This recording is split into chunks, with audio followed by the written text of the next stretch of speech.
good, YouTube? I'm back with another video. I hate that I gotta make these type of videos, but this is the only way I can really defend myself from these CJ So Cool bandwagon fans. I call them bandwagon fans because they don't know anything about the history between Nike and CJ, or the history between Royalty and her baby daddy, because if they was real CJ So Cool fans, they would have got the storyline a long time ago. And I want to get this out of the way about Jamie and Royalty relationship. A lot of people said that Royalty is bitter because she doing CJ the same way she did Jamie. First off, Jamie was an abuser. He beat Royalty, right? He did all this stuff to Royalty in front of the kids. Now, what woman will allow a man to continue to stay in their kid's life or continue to stay in a relationship where she getting abused? If a man abused the mother, he will abuse the kids too. You see it every day on the news and the media, where a man took his own kid's life to get back at the mother. At the end of the day, abuser and abuser. Even if the mother was the abuser, a man has the right to remove their kids from the household as well. Even if Jamie did drag Royalty to court, he would not win the case because he's a woman abuser. And she did everything in her power to keep her kids safe, which is removing her kids from that unsafe environment. And I don't understand how none of y'all don't even agree to what Royalty did. She did not keep her kids away from Jamie. Royalty and her kids always was on YouTube. CJ never hid his address. If Jamie could pop up to CJ house in 2021 to fight CJ, he was very aware that CJ and Royalty got back together that same year. Now, Jamie could have knocked on CJ and Royalty front door again, the same way he was knocking on CJ's front door to fight him. He could have been fighting for his kids, but he didn't do it. But anyway, this video is not about Jamie and Royalty. It's about CJ. But I just had to bring that up because y'all trying to compare Jamie and CJ together. Y'all can't compare an abuser. And the reason why Royalty didn't allow CJ to get the kids because she felt like the house was unsafe. That's her opinion. Is CJ, he could say his house safe all he wants to. He said his house was safe before the home invasion. Look what happened. His home got invaded.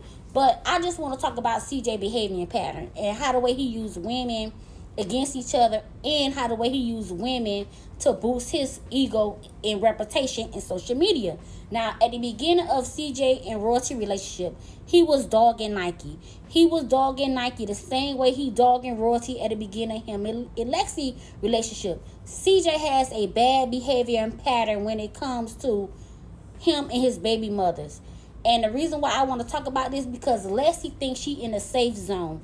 Lexi right now is in Royalty position, and Royalty right now is in Nike position. Now y'all see why I gotta go back in the past, because history repeats itself. Now, like I said, at the beginning of Royalty and CJ relationship, CJ was dragging Nike constantly on social media, saying how him and Nike never had a relationship. They had a one-night stand. His real girlfriend was Samantha. Now, if y'all go back to the beginning of CJ and Royalty breakup, he put this video out stating that him and Royalty was never in a relationship. They was business partner. His real girlfriend kicked him out. So that's why him and Royalty end up being involved with each other, because Royalty mom opened her door for him. Now I want to talk about his behavior pattern. But before I talk about his behavior pattern, I want to insert some clips, because a lot of y'all think I don't know what I'm talking about. A lot of y'all bandwagon fans of CJ So Cool don't even know the history of CJ So Cool. Y'all just come with y'all assumption of the present time, and y'all want to throw dirt on Royalty name because of what CJ's saying. No, this man has a behavior pattern of lying and making himself to be the victim in a situation. Not only that, remember the video where he surprised Nike with the chain, and Tavi asked CJ, why you said my BM was a one-night stand? And CJ said, yes, she was a one-night stand. But according to Samantha, she admitted that CJ and Nike did have a relationship. But that goes to show you, back then when CJ was saying all those bad things about Nike, he said those bad things to make himself look good. And look, right now it's deflecting back on him, because now you said that she was a one-night stand, but all these people got all the evidence that Nike was not a one-night stand. But anyways, I'm going to insert these clips, then I'm going to voice my opinion at the end of all the videos I show. She was not a one-night stand. What are you talking about? Your old videos. Really, nigga? What are you talking about? Y'all were together. Who? You proposed to her. Where we going with this? I'm not going to elaborate, okay? Because I got a lot to say. So I'm not gonna say nothing. Okay? She was a one-night stand that turned into my baby mama. Oh my God. Right? Tell the truth. At the time of the Okay. baby. See, I had to pause that video because I don't like the fact that Nike was publicly embarrassed. That's so embarrassing to say that your baby mama was a one-night stand and you right here lying on social media and trying to tell her, yeah, it was a one-night stand. Nike could have explained the situation even better, but he shut her up and say, hey, but mistakes happen. We all, at the end of the day, she's still my baby mama. No, because you lied. But I want y'all to hear Samantha responds, even though it happened back then, because since Tavi brought up the old video, I want to share Samantha's side of the story of CJ and Nike relationship. Samantha even said it was not a one-night stand. She even said that she never cheated on CJ for CJ to even go creep with Nike. It was something that he wanted to do. But let me insert that clip. You know what I'm saying? Engaged at the church, bro. You know what I'm saying? Like, nigga, crushed me, yeah, it did, but it was some real, yeah, y'all was together, so don't say y'all was never in a relationship with that, bro. Cause don't be lying, bro. Don't get it twisted up. You never know where you're going. But never fucking forget where you came from. Like, don't get to Vegas and get, you know what I'm saying, with anyone and start acting like you ain't got this motherfucking past, you know what I'm saying, back here. Don't make me Cat Williams, your ass. Like, but don't play Shanike, you know what I'm saying? Like, you was definitely with her.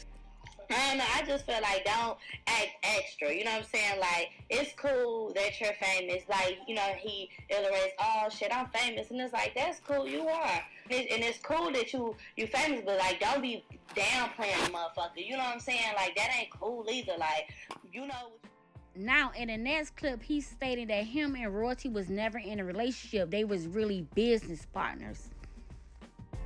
They weren't naturally conceived. We did the IVF route. I paid, and now she has 100% control. After that, was at her mom's house. The next day, I moved in her mom's house because I got kicked out by my real girlfriend, who I used car to go see my baby mama. So that's the story if you don't know. I know it's old, so I might have to put it out there again. For those of you wondering, it's probably saying in the comments, he's lying, he misses her, he's punching the air right now. No, I'm not, all right? Our relationship was very unique. It was damn near business, but it was unique. She held me down. She was there for me. I would have been homeless back in Gary, Indiana, somewhere living with my auntie, doing God knows what kind of crime to get however much money I needed to pay, whatever I was gonna be paying out there. So when Royalty's mom stepped in and saved me and said, you can live with me, and then Royalty said, okay, bet I'll kick my baby daddy out and move in too. It was, you know, it was just like the universe was saving me from going back home. It wasn't like I was in love or she was in love. We didn't know each other. We didn't know anything about each other. We only seen each other one day, and then we lived together for the rest of our lives after that. Literally 9 years we lived together. I mean, if you don't understand the human behavior and pattern, it's hard for me to really explain this video and where I'm heading at. So I'm gonna try to break it down in the most easiest terminology I can use. Like, when you deal with people who carry a bad behavior and pattern or a bad behavior trait, no matter who the person is, they always have the same strategy. They always use the same strategy to make that person be at fault of something. Same with CJ in the situation. At the beginning of him and Royalty relationship, y'all already know, for the CJ So Cool bandwagon fans, y'all might not have been aware of, but he dragged Nike the same way he dragged in Royalty. He placed the blame on Nike. He making it seem like he never did anything wrong. He even brought up to the media that Nike was a one-night stand, how she was never his girlfriend, how they never was in a relationship. But it took for people from Gary to come out to defend Nike and say, hey, Nike and CJ was in a relationship. That's why Samantha spoke those words when she spoke to, because she knew CJ was lying and that he came to Vegas, got all big-headed, and he forgot about his past life. Now y'all see the same behavior and pattern with him and Royalty.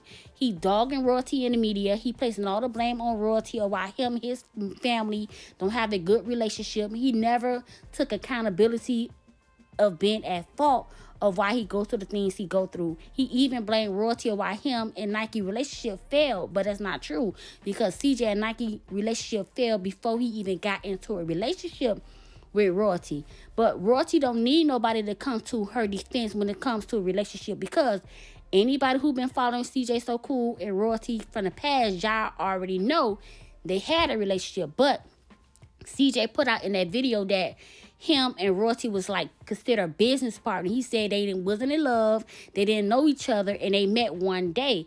It's something about the one when it comes to CJ. He said Nike was a one-night stand. He met Royalty one day and been with her for 9 years. So if Lexi don't pay attention to CJ behavior patterns, she gonna be the next victim. And that's what I'm saying. That's why I say CJ is his worst enemy. He blaming these women for why he go through the things he go through. And when it comes to them being the mother of your kids, you should hold them to a higher standard, because you choose them to be your mother, your baby mother. It doesn't matter if Nike was a one-night stand. You choose to have unprotected sex with Nike. Same thing with you. Keep saying your kids wasn't conceived naturally. You choose to pay that money for Royalty to carry those kids. So you do have to take accountability of your own baby mothers and how you pick them. And when you put Lexi on this high pedestal, like Lexi is so different. No, a lot of y'all keep saying that Lexi opened the doors for CJ. CJ been doing giveaways back then. There's nothing new. CJ have not did anything new since he met Lexi. He been doing the things he always have did. And so when y'all come to talk about, oh, CJ a better person, CJ a changed person, no. CJ always been CJ. CJ always been doing these things. CJ always had a good heart, but he's a narcissist. And a narcissist is only a good person when you follow their command. As soon as you go against a narcissist, all hell breaks loose. And that's why I say y'all got to look at CJ behavior and pattern before y'all say, oh, Royalty at fault or anything, or CJ this good guy, or Royalty the bitter one. No, it's his behavior trait that CJ's carry. He always plays the victim in situation that he created. And that's why when him and Royalty broke up, that's why he put out that video to make himself look like the victim and to make himself feel better and to drag Royalty. Now, in that video, he clearly stated that him and Royalty never had a relationship. They was like business partners. They never loved each other. Talking about one day turned into 9 years. So it had to be some kind of love there. And like the same thing with the tattoo situation. Him and Nike was in a relationship. He got Nike name tatted on his body. As soon as he got out of that relationship with Nike, he got it covered. If you and Nike was never in a relationship, why get her name covered? That's a symbol of her being your baby mother. Same as Royalty. If you and Royalty was never in a relationship, why get her name her name or her face covered? That's a symbol of her being a baby mother to your kids. Both of them was your baby mothers. Why you covering their name if you so-called never had a relationship with them? What was the purpose of you getting a name tatted on your body? That's what I get confused at. But you know, I ain't trying to make this video no deeper than what it is. I'm just saying CJ is his own worst enemy. And y'all tell me what y'all think about this video.